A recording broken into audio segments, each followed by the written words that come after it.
Today we will talk about George Berkeley and his idealism. So let's set the stage. Imagine you're following the great thinkers of the past, Descartes, Locke. You're exploring the nature of reality, questioning what we can truly know. But then comes Berkeley, and he takes a radical turn. He asks, what if everything we perceive is actually dependent on our perception? What if there is no external world beyond our minds?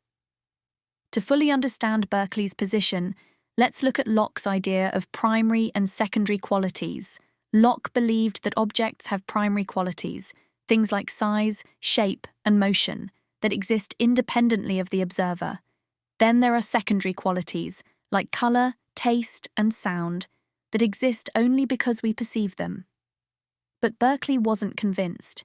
He argued that all qualities, primary and secondary, are actually dependent on the observer. Think about it. If you look at an object from different angles, its shape appears to change.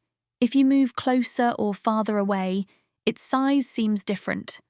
According to Berkeley, this means that even so-called primary qualities are not independent of perception. And this is where Berkeley introduces his famous principle, esse est percipi, to be is to be perceived. In other words, something only exists if it is being observed. Radical, right? This idea places Berkeley in the camp of idealism, a school of thought that argues reality is entirely a construct of the mind.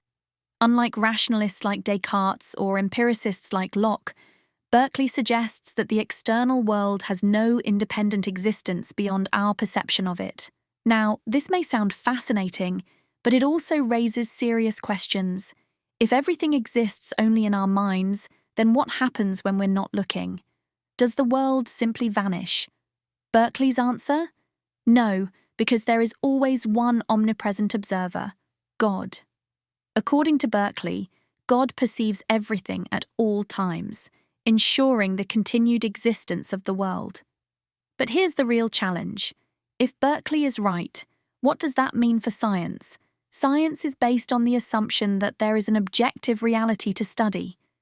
But if reality is just a collection of perceptions, then what are we really studying? This is why many critics argue that while Berkeley's philosophy may be logically sound, it's not particularly useful when it comes to advancing knowledge.